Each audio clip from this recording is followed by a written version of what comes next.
Welcome to Chamber Talk, brought to you by North Orange County Chamber, where we explore the stories and insights of leaders, business owners and CEOs from various sectors who are making a difference in our community and region.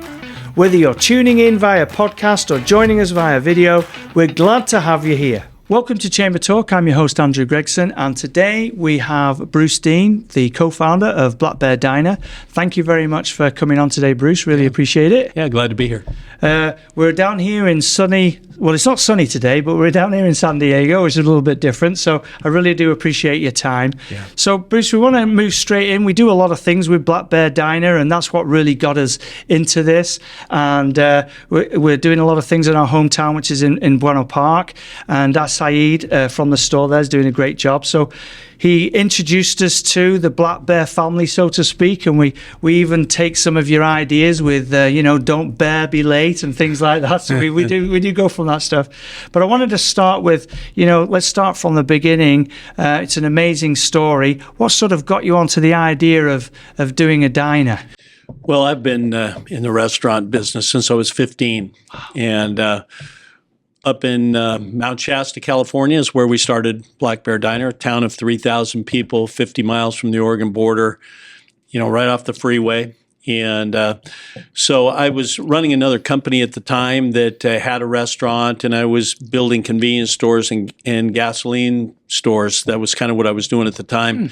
And Bob and I, my partner, Bob Manley, who's my co-founder, we've been friends for a long time and had done some business prior to that. So I came to him one day in 1995 and said, look, Bob, I've got an opportunity to get this restaurant down here by the freeway, and I can do it. I had the food, I'd been in the business forever. But Bob was an artist and a teacher, and him and his wife, Lori, owned a wildlife gallery called Mount Shasta Wildlife Gallery. And so Bob said, well, let me think about it. And so a day or two later, we got together. He says, I've got a great idea. Let's call a place Black Bear Diner, kind of after his wildlife gallery and all the things they had. And let's kind of combine the wildlife gallery and the art that we had and that he had in there, and bring my operations and knowledge of food together. And so that's kind of how we put it together. So Bob and Lori came up with the name Black Bear Diner. And again, brought their art, and we have gift shops in the diners, brought that in. I brought the food side. And so we created this thing that kind of small town America type thing. Yeah. Do you know, it's one of those things that when we talk about it, or when we have events there, that people actually do go back to saying that they really love that American food. You've hit it on the nail on the head. Yeah, it's really again kind of the American dream that we did here. We never thought we were going to do more than one restaurant. Bob and I did. It was just really going to be for our friends. Right. Let's do a restaurant over here, and we'll have all our friends over. It'll be really fun. And we never really thought much more than that it would ever be more than that one. Right. And but as soon as we did it, it really struck a chord with people. Mm-hmm. Again, we're right on the freeway. So Mount Shasta is about halfway between Seattle and LA. Okay. And so up and down I-5 people go. They stopped in Mount Shasta, and we became very well known. And also, Mount Shasta, as you know, is named after the mountain Mount Shasta, which is 192 feet, and people hike it all the time and climb to the top regularly. That's part of a kind of what people go to Mount Shasta for. Right. And of course, you needed a carb load before you went up, and carb load when you come down. And so we became very well known for that, for people coming to Mount Shasta to climb the mountain, and it's just a wonderful place. Oh, that's really cool. That's really nice to hear. It seems that it just fits into the base of something like that. Yeah. So you mentioned there about, you were just looking at maybe doing something with your friend and business partner, and then, for a few friends. There's a big step when you then go to the next one and then the next one, and especially in business and being in the chamber, that's a big deal to us, sharing with other members about what that took and what was that mindset. Yeah. As most restaurants are, when you start, you basically start with not enough money, and that was us. Yeah. We were lucky to kind of pigeonhole ourselves into this restaurant. The landlord helped us. Our grocery provider helped us, gave us terms on the food, and Bob and I each put in only $15,000 to start Black Bear. Right. And I sold a boat, and Bob took some money out of his retirement account. That's how we started. And it really took us 7 years to garnish our cash flow. And really today, when a restaurant fails, many times it's not because it was a bad idea or poorly executed. It failed because they ran out of money. Right. And restaurants burn a lot of cash at the beginning. You got to train all your staff. People aren't as efficient as they will be eventually, and your costs are higher. And so we opened it, and the only money we made for a year was we had a jukebox in there that people put quarters in. And every Monday, Bob and I would sit down in the corner booth, our office, corner booth number 1, and we'd get the money out of the jukebox and pour the quarters on the table. And I'd go, Bob, you got 2, I got 2, you got 2. And that was it. I had a pocket full of quarters, all the money I made for a year out of it, and ate every meal at the diner, and just, it's a passion project. I mean, you've got to have it in your blood that this is what you're going to do, and put up with the hard times that go with it. And so it took us, like I said, it took us actually 7 years to build enough cash that I didn't have to worry about sending checks on Friday that I knew they wouldn't be cashed on Tuesday. So. Now, you also mentioned that, through Bob and his wife, that's where they came up with the name, and then the museum that he had with his art and all the rest of the things. Yeah. Was that, once you started, was it almost like you just kept that carrying on, or were there a little bits where you had to tweak or change, or is it almost been the same type of... Pretty much the same. That's amazing, if you went to our first restaurant in Mount Shasta, which is still there, right, still doing well, and our latest restaurant, which is in Texas, and I think we're about 164, 165, they look much the same. The art's the same. The decor is much the same. The feel is the same. So, and it's kind of interesting because for the longest time, we couldn't build a restaurant. It's just too expensive. So we would take other restaurants that have failed over time, or their lease ran out or whatever, and so we would convert it at lesser cost than building a new one, because again, we didn't have the money to do it, and that was our cheapest way to grow. So we did our second restaurant in Redding, California, which is about 60 miles south of Mount Shasta, again on I-5, and where our office is now and where we're headquartered, and did a second one in July 1, 1997. And, on June 30th, it was another brand. They lost their lease. July 1, we came in and put a couple signs on the door and put a couple bears around and put our menus in, and we were Black Bear, 12 hours later. Wow. So that's, today, obviously, we can spend hundreds of thousands of dollars to get a restaurant ready, beyond just building it, but training the staff, making sure things are right. And but back then, we just couldn't do it. That's amazing. It's a really great story. Yeah. And as you mentioned earlier a little bit, it really is the true American dream, isn't it? Yeah. That's really what, if you were to ask anyone, that's really what it is building it and then making something from something. Yeah, it really was. It was just the success that we've had has been nothing that we ever figured we'd have. Now, you mentioned at the beginning, which is very nice, that local produce companies or greengrocers would allow you to work things out with them. Yeah. Not really knowing the industry completely, but I'm sure food, produce, and what have you is a little bit different from north or south of California and things like that. Right.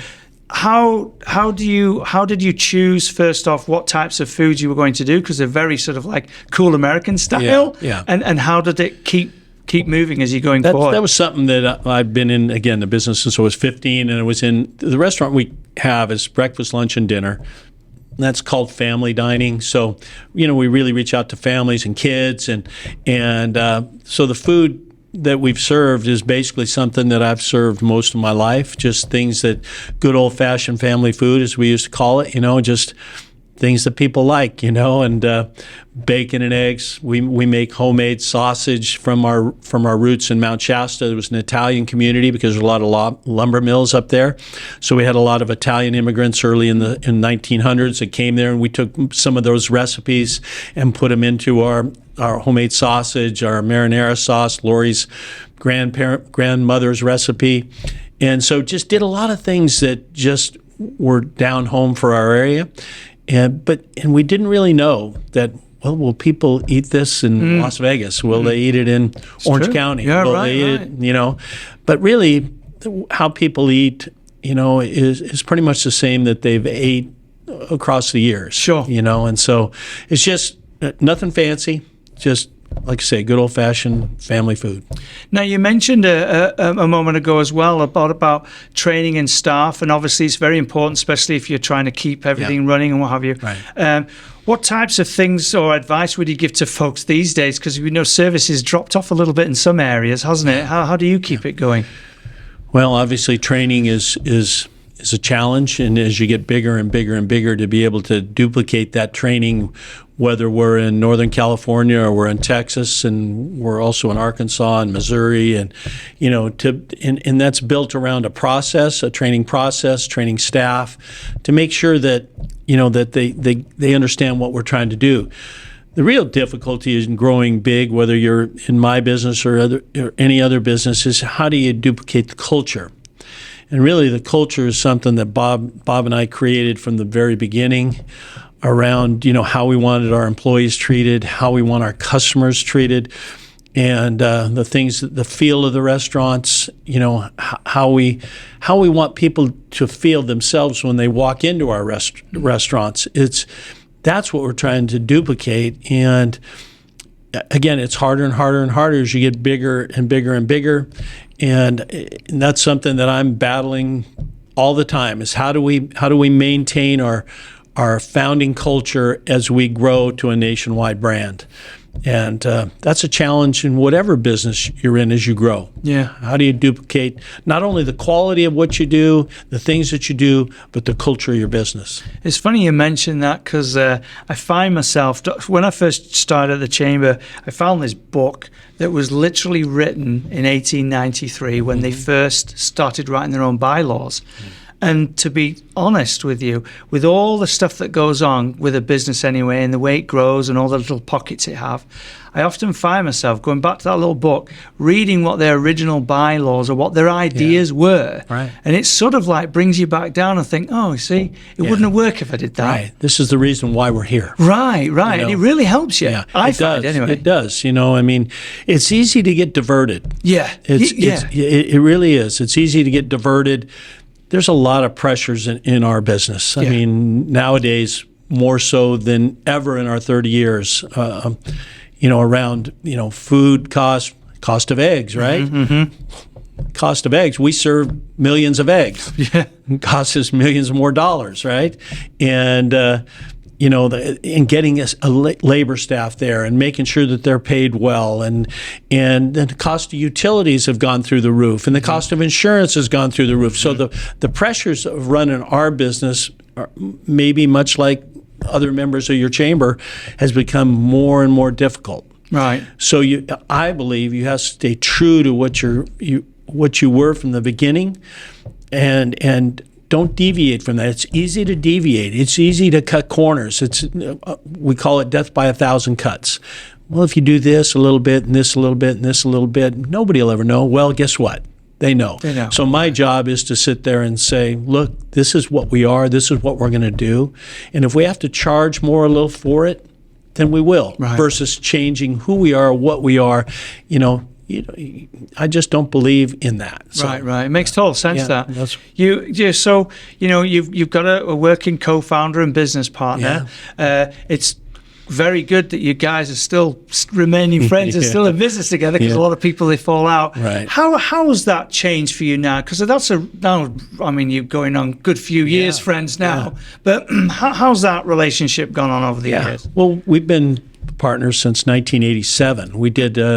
We were doing other things, but we did a subdivision together. All right. And up out of our area, where we put some lots together and sold them. And Bob was the one guy that I could count on when I said, hey, look, I need money from the partnership group. Bob was always the one that put his money up. Right. I didn't have to go back to him ever. So it kind of set a basis of understanding between us, that we could trust each other, that we that we could count on each other. Good. So when we started this, we'd been friends for a while, and now again, like say 1987 to now, That's, geez, almost 40 years, Yeah. right? But, partnerships are like a marriage.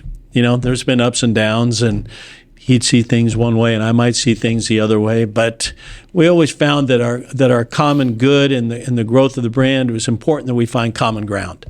And we always seem to find common ground and to move forward after we battled a little bit. But so it's been good. Now, Bob now kind of lives over on the coast of Oregon, Brookings, Oregon. Actually owns a nice restaurant over on the harbor in Brookings, Oregon, but also is on our board of directors and so still involved with our business. But he's a little bit older than me, and so he's less involved than I am at this point. Right. Yeah. And, mentioning about the difficulties that you've seen especially over the last few years, how is it for you or a large corporation for yourself finding staff? Because, that's really important. Yeah. And as you mentioned, you're also looking for a different type of individual too. You're not just like taking anybody off the street there, are you? Yeah. It's tough. It was really tough post-pandemic to find people as they wanted to get back in the workforce, right? And it's eased up some. I just believe that you've got to create an environment where people want to work, that they're valued and cared for. And I believe in paying them as well as I can. And just, I think they feel that. Hopefully they feel it. Right. I couldn't tell you in Texas do they feel it, but I hope that they would. Right. And they feel that we've got a brand that they like coming to work into. Right. I not only just think how they're treated, but also that the environment is fun, that is lighthearted. Again, we've got this cabin themed with bears everywhere. Very homely bears. when you go in, actually. Yeah, It feels very comfortable. Hopefully that translates into employees that want to come work.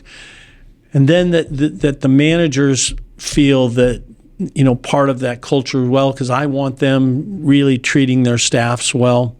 And I believe if you treat your staffs well, they're going to treat the customers well. Right. Yeah. So, but it is a challenge and will always be. So you've had a very successful year. We'll talk about coming up to the 30th anniversary shortly, because I'm sure you've got some type, maybe plans. Right. But looking over the years, there's got to be some significant markers that maybe changed things for you or was a significant lesson. You want to share some of those? Well, I think that how we grew, again, go back to the point, Bob and I didn't have a lot of money at the time. And so we had, the original owner of our Mount Shasta restaurant, our Redding restaurant, there was a chain called Jerry's Restaurant. And they were kind of in a mode where they'd kind of run their length of life, and the sales had declined and it wasn't in a good spot. So we kind of partnered up with them to take their restaurants. At one point, they had over 60. And at the point that we met them, maybe they might have had 25. And so we signed a deal with them to convert their restaurants from Jerry's to Black Bear. And that was how Bob and I were able to grow this thing from 2 to I think at probably 25. But we had a couple of failures along the way. After we did Mount Shasta and we did Redding was very successful. We were very full of ourselves. Decided we were going to go to Chico, which is another town up in Northern California, and we took a restaurant that wasn't our right sized. It was too small. We didn't really know yet who we were, and it takes a while to determine who you are. And for us, it was the size restaurant that we needed, the number of seats to be profitable, all of that. So we went to Chico, took one that was too small. Then we went to another town called Red Bluff, which is another Northern California town just south of Redding, and did one in one that was way too big. And did those in short order. Again, thought we were infallible. And guess what? We weren't. We were able to fail, and it really taught us some lessons, that who we were, what we needed to be.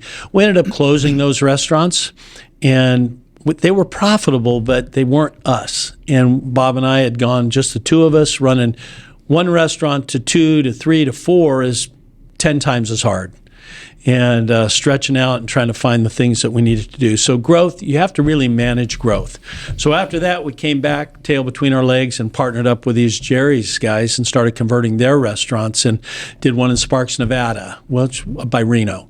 And so it was successful. And went to Susanville, California, which is up in the northeast of California, and Salinas, California, by Monterey. So that proved us that we were portable, that people would like what we were doing outside of our little small market area. Right. And that gave us. And that also, they had one in Las Vegas, so we converted one in Las Vegas. Wow. And not knowing again how that's going to go in Las Vegas, right? Yeah. But it went great. That's and awesome. They had one in Phoenix. We convened some in Phoenix. They went great. So our ability to hook ourselves up with this brand and convert theirs to Black Bear gave us the knowledge and the confidence to move outside of our market area.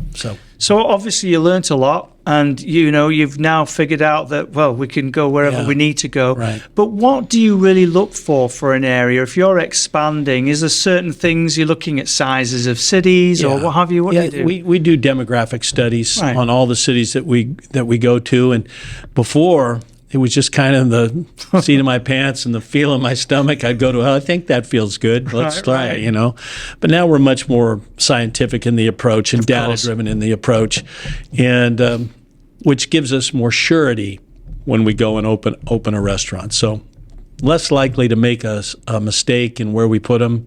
We've made a couple of mistakes over the years. Of course. And we've closed a couple of restaurants over the years, not a lot. But the fact that we're now data-driven in our approach makes it easier. Now, it was a really big time, and we skipped on it slightly, or touched on it slightly, should I say, a moment ago. What was the pandemic like for Black Bear Diner? Oh, it was rough. It was really rough. I mean, one day, I think it was like March 10th, 2020, I talked to, I think, overall in our brand at the time, 5,000-6,000 employees that were working for us at the time, and I just felt so bad, not necessarily for us, but for all of them, that I was going to have to call them up, and I did a message to all of them and said, look, we're going to have to stand down for a bit here. We just didn't know what the future was going to be. Sure. So on one day, basically, I had to tell all those folks that, that I used the word, I didn't want to use the word that we're laying all of you off, because that seemed some level of permanence to it. And I didn't like that. Right. I wanted them to know that I cared about them and that we were just going to stand down until we got some more knowledge on when we could reopen. Right. And it went on and on and on and on. And it was amazing to me is that I felt so bad for all of our employees out there. They had rents to pay and car payments and childcare and all this stuff, and we couldn't be there for them at that time. And so, but I found out that they just felt really bad for me. That's very which was amazing. It really was, and I really appreciated that. So we did the best we could, and we kept the restaurants open with minimal staff, and really kind of went to go. Remember all the to go? Everything was to go, wasn't it? Right, that's right. And third-party delivery, the people that we today, it's kind of normal DoorDash and Uber Eats and all those kind of. So almost it was meant for their business, wasn't it? It fit right there, and tried to, and so kept our restaurants open, kept our managers working. I wanted to keep our managers working because they had hired their staffs, and as soon as we could hire the staffs back, I wanted the managers to reach out to that same group and give them the opportunity to get back as soon as possible. Right. But it was rough. It was a rough time, and I remember in the middle of the winter of 2020, and sitting out in the parking lot of our Redding restaurant, where we're headquartered, eating in a tent in about 30 degrees, with heaters blowing on me and a couple of lonely souls sitting in the tent eating. It was just weird. Yeah. So moving into the positive side, as it started to lift and people were coming in, what did the corporation do then? How did it move on? Well, just again, we got people back as soon as we could. Again, we tried to bring back our same staff so that we could we could come back quickly. Right. And so as soon as we got open, and we were able to open more quickly out of state, it wasn't until June of 21 that we could really open our California restaurants. Right. Which is where the heart of our business was. And but we were able to move quickly and get things going again as better than we would have if we'd made things more permanent. Now, recently, we personally experienced that they have the takeouts. They still kept that. Yeah. Was that part of what happened through COVID and it moved into it, or was that something you were actually doing prior to? Well, we were doing prior, Right. But about 7% of our business was to-go business prior to the pandemic. Right. Then it got up over 25, 30%, that way jumped up. I mean, our business was way down, but, Sure. it was all to-go. Yeah. But, and then when we could come back to work, it stayed. People are now eating differently than they were prior to pandemic. The to-go and the delivery services are still 15 to 18% of our business, and we're doing catering now, which is a big part of what we're doing. And then, of course, in the restaurants.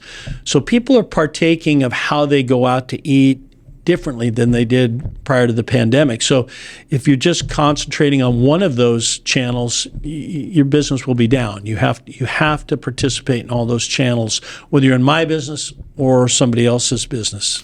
Now, moving, as you just mentioned there, moving into takeout to actually catering, what does that, because that's a big change for a restaurant, particularly for a team, right? Yeah. How does that change? We've always done some catering, but never formally. And but so we spent a long time on it. I didn't mention, we back in about a month before the pandemic, I decided I wanted to be chairman of the board. I'd been CEO for a long time. And so I brought in a CEO. Her name's Anita Adams. And so she's the CEO of the company. So I handed her the reins about 30 days before the pandemic, and so here you go, and so, but she's done great through that. And so she really strongly supported doing this catering channel. And so, and it's been very successful for us. And she understood that, well, look, we need to vary the different channels of which we deliver what we deliver. So, again, very successful. You're never going to retire, though, are you? You don't seem to be the gentleman who's going to ever retire. I like what I do. Yeah, you can tell. Yeah. So I know you've, if I'm correct in reading this, you've served on the California Restaurants Association board and things like that. Do you mind sharing what advocacy means to you as a restaurateur and also for somebody who served on a board like that? Well, yeah, I was on the CRA board for a lot of years, and I served as chairman of the California Restaurant Association in 2015, 2016. And advocacy is everything. I mean, it's the restaurant industry can sometimes be an easy target for legislators and people not quite understanding how tough our business is, how complicated it is, how margin thin we are. Much of the industry is very, very thin on the margins, and you just have to add a little something there and you can tip over. So the CRA is a strong advocate for our industry and for our employees in our industry, and to make sure that we stand for things that will allow us to be successful. If we're successful, we can hire people. That's true. Yep. And the restaurant industry in California, I believe still, is the number 2 industry in the state for having the number of employees behind healthcare. It was back in my time. Right. So we need great advocacy, and we've got a very good advocacy staff in Sacramento and also locally in this area and in San Diego. We're here today doing this interview in San Diego. They've got a really good local chapter. Orange County's got a very good local chapter of the Restaurant Association. So they're a great organization to be part of. Now, you'd also mentioned that obviously we're moving into a different, we're all moving into a different sort of arena and business space right now. And I don't want to ask the silly question, what do you see yourself in 5 years, because that's silly, but where do you see the industry moving in the next couple of years, let's say? I mean, we see a lot of retail stores are sort of closing, restaurants are very close to those. Right. Do you feel that people still need to eat, so it doesn't matter so much? Or I always believe that going to a restaurant is much more than just eating. Right. It feeds your emotions, Sure. it feeds yourself. You take your family, you take your friends. It's an occasion, right? It's an enjoyable occasion, and I think that's always going to play a part in what people do. It's sometimes easy to get your food delivered to you at home. You don't feel like cooking tonight, and that's great too. But I don't think that feeds your soul as if you go out, you're out, you're enjoying yourself, you're enjoying your friends, you enjoy the feel of the place. The people talking, it sort of gets you going a bit, doesn't it? Yeah, it's something that we all look forward to. Right. And so I always think there's going to be a place for it. Now, we have to do great work. Not just me, but every California restaurant, every restaurant across the nation. We have to do great work for people to want to come in our doors. And it's a very competitive industry. And I just, as you can tell here, I'm very passionate about it. I'm very passionate about every plate of food that's served in our restaurant. We serve millions of plates of food across the country every year. And every day we serve thousands of plates of food. And I'll go into a restaurant and I want to make sure that plate is absolutely right, that the food is prepared properly, that it's in the proper portion. Black Bear is known for large portions of food and a good value. Yeah. And I want to make sure that that's the way we stay. So you have to pay attention to every detail every day. Make sure that you're staffed properly. It's easy to sit there and say, oh, geez, labor's getting a little high. Looks like I need to cut back a little bit. Sure. Well, every time you cut back a little bit, you lose a guest because somebody wasn't treated right. Yeah, service hurts, doesn't it? Yeah. You've got to deliver great service. Yeah. And if you don't, somebody else will. And so that's my message to our team every day. Again, I'm executive chairman of the board now. I don't make every decision. Anita does. But I'm out there talking with people. I love visiting restaurants. I love talking with our managers and our staff. I love looking at the food that's coming out. I love going in the kitchens and making sure that they're doing everything right, that they're handling our food right, that the places are clean, well organized. And that's my role now. And it's a role I really enjoy. I really can see what you're talking about there, because as you were mentioning it, I was thinking to myself, often between my wife and myself, say, oh, what would you like to eat? And you go, oh, do you want something, it's very easy. Oh, you want Mexican, American, whatever, right? And we've got a 5-year-old. So then you're thinking, well, hang on a minute, is the food at that restaurant that the kid can eat, right? Or she likes? And the funny thing is as you were mentioning it, even though I'm saying, what do I feel like to eat? Or she's explaining what she wants.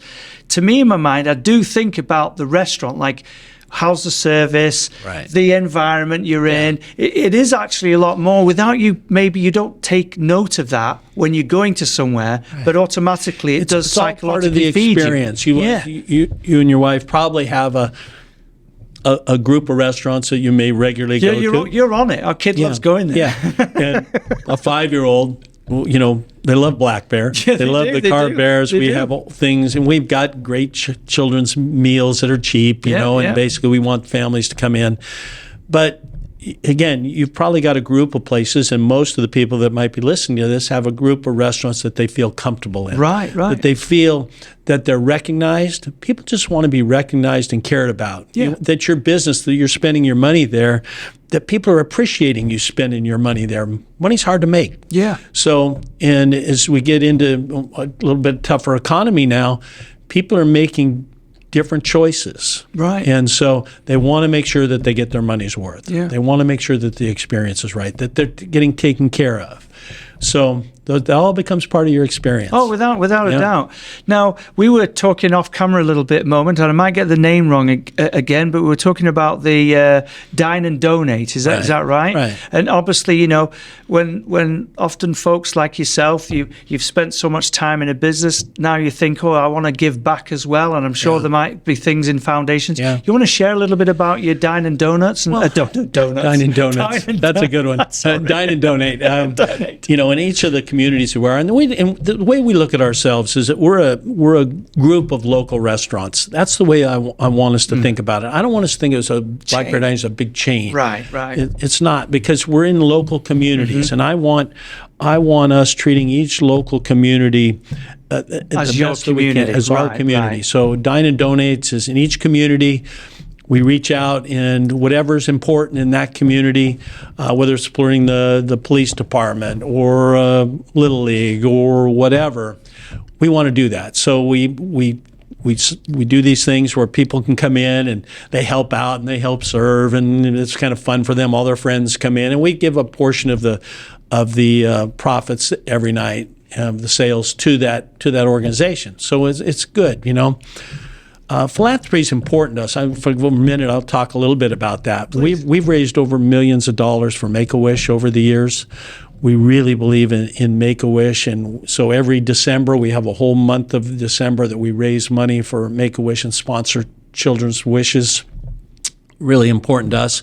And one thing that we do that's kind of my pet project is that we buy all our coffee in Nicaragua. Okay. And I chose Nicaragua because they have great coffee that they grow in northern Nicaragua, that it was one of the poorest places in the world. The average family income was about $400 a year at the time. And so I went to Nicaragua and wanted to single source our coffee. So, which means that there is no blends from all over the world. Sure. It comes from there. And then I wanted to sit there and create something where the money went back, a portion of money went back into those local communities. Okay. They didn't have water in their homes. They were going down and to maybe a communal well where they'd have to pump it by hand, and that was the women and the daughters in each community, or they'd have to go to a local stream and get money and get their water. And so we put money back into that. We call it Bears Brew Back. And so we've now piped water to over 400 homes in that community with fresh water. They're now much healthier than they were. They had a lot of intestinal issues from bad water, and we've stopped that. And in those communities, the kids don't have to go pump water in the morning. The water's right in their homes. They can go to school. They're not sick from the water. And so actually, school participation has gone up 21% in those communities. And we've also donated people in that area. They couldn't go to school if they didn't have school supplies. All right. So we've donated over 5,000 backpacks with school supplies for kids in that part of the world to go to school. So again, philanthropy is important to us. And whether it's Dine and Donate on a local level, Make-A-Wish on kind of a bigger level, or on an international level, the Bears Brew Back program. I love all that. I think that's an amazing thing. So every Good job. time you come into Black Bear and drink a cup of coffee, you're helping the people in northern Nicaragua. That's awesome. Well, it's funny. A lot of people do mention how nice they like the coffee. The coffee's good. Coffee's good. That's good. You know? So on another plus note, you guys are celebrating, what is it, your 30th anniversary this year? Yeah. Are you celebrating it in style? Is there a special Black Bear Diner menu? Well, what's going on? The actual 30th anniversary is September 22nd. 1995 as we started. So we're going to do some fancy things, and maybe we may reach back with some. I don't know if I could duplicate the pricing for 1995. No, probably not. But maybe for an hour or two. I don't know, but our marketing team will come up with something with that, because it is, again, it's a special anniversary. It's a huge step in life. Just we never figured we'd do it. We never figured we'd have two. Yeah. And here we are 30 years later and trying to still do great work. Now, is there anything in particular that you had on the menu at the beginning that is still there today, or on the other side that you just let go? Most of the menu that we started in 1995, again, they're just good old-fashioned food, right? Bacon and eggs, sausage and eggs, fresh potatoes. We make fresh biscuits every day. We make fresh corned beef hash. All that stuff we've been doing for 30 years. But menu items come and go. And you bring things in, and then you take things out, but it's just pretty much the same kind of food that we always had, and again, I still think if you do it well, people will be eating that same food 30 years from now. That's true. Do you have a favorite spot on the menu, or how you choose the day? I've been always on a diet for the last 30 years. So Bruce's no carb omelet, I ate so I couldn't have potatoes, and try to keep myself under control. You don't have that on the menu. You don't have a Bruce or non-carb menu. Yeah. It's on there, you know. And, you know, Bob, we named a hamburger after him. He loved our hamburger. So we built this really big hamburger called Bob's Big Bear Burger after my partner, Bob. And even, you know, that's just kind of what we do. So moving forward into, obviously we're nearly at the 30 mark stretch in September 22nd. That's really cool. Yeah. What are the next steps after that? Is it just, we're just continually to move in one direction, or are there other ideas or things that you were looking at doing maybe? You know, I think as time goes by, I think you have to assess who you are and how you need to change as the generations change 30 years in.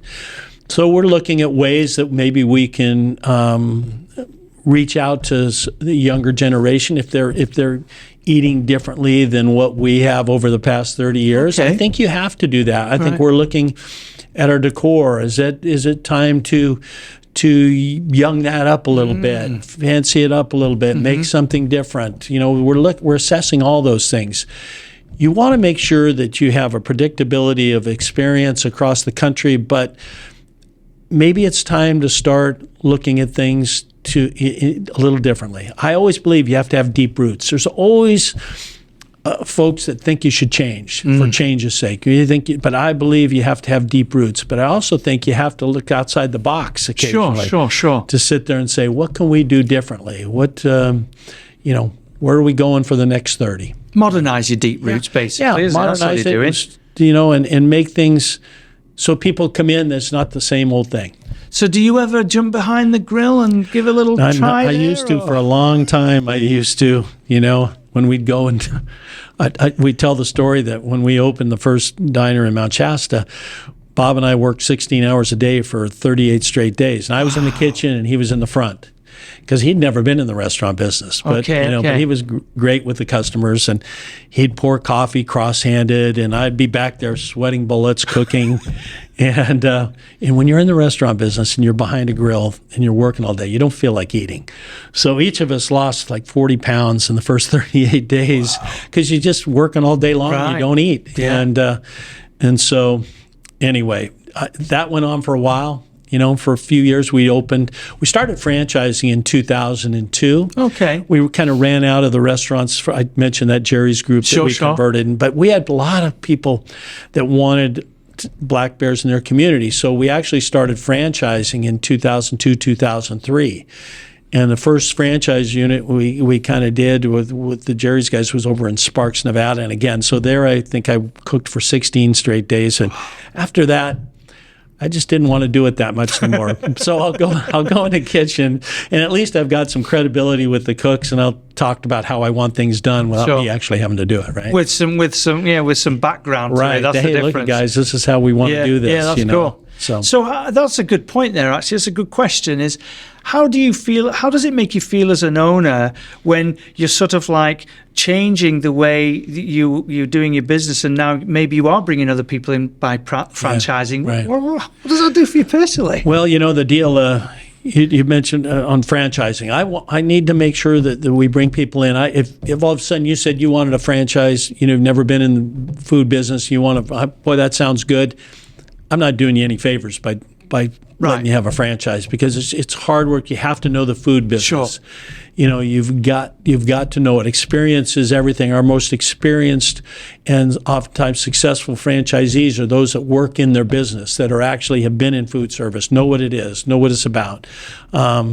So it's not a great investment vehicle because maybe like something else might be fast casual or a fast food type thing. This one is you've got to get in there and work it. Right. You've got to get in there and work it. And if so, you do great work, you do well. But so anyway, that's how I have to choose that franchisee. And obviously we have people in our organization now that assess and do that. Sure. I don't have to do that anymore. No, that's true. That's true. So we've come to like the point in our podcast today or our episode where we always send it back to the guest, because obviously we've been firing you questions all the time, and we just like to give people that opportunity, that open mic time, whether it's to thank folks who they've worked with, or whether it's even to give some advice to folks in the future. Yeah. Well, everybody, you know, has got to be passionate about what they do. As you can tell, I'm passionate about what I do. I've often counsel people to sit there. I'm part of a group called Vistage, which is a CEO counseling group that I help people with, and we talk about, one, you've got to be very passionate about what you want to do. If you know, if whatever you want to do, you're passionate about what you do, right? And to just do something to make a living without being passionate about it, I just don't think you can be greatly successful at it. So you do that. We talked about deep roots. Be very, very sure of what you're doing, and because I always say, if you don't, the winds will blow. You know, economies will change, people will change, you lose key staff, all these things, and so you just have to stay true to who you are. And I always say this to the people that want to get in the restaurant business is that, you know, cash is king. You know. And make sure that you're well funded, that you can brace through the bad times and go through the things as you build your business, you know. And I always tell people again that, you know, in my Vistage group, you know, you've just got to care about every detail. You've just got to care about it. Bob and I built the brand not in one day. No. And we didn't build it in a boardroom. Mm-mm. We built it in booth number 1 in Mount Shasta, talking every day for years. Oh, let's do this. So let's do that. You know, you got to live it. Yeah. And so those are the things that I advise people. Oh, good. Yeah. Well, thank you so very much for spending time with us today. It's a great pleasure meeting you. We've been excited for probably nearly a month and a half since we reached out to your marketing team and saying, so I really appreciate it. Thank you so very much for your time today. And thanks for those who listened. If you'd like to catch more conversations with leaders who are shaping the North Orange County future, head over to chambertalk.podbean.com. And if you're watching on YouTube or tuning in through your favorite podcast platform, please don't forget to like and subscribe. Want to stay in the loop? Just head over to nocchamber.com and click the sign up for e-news on the front of the page.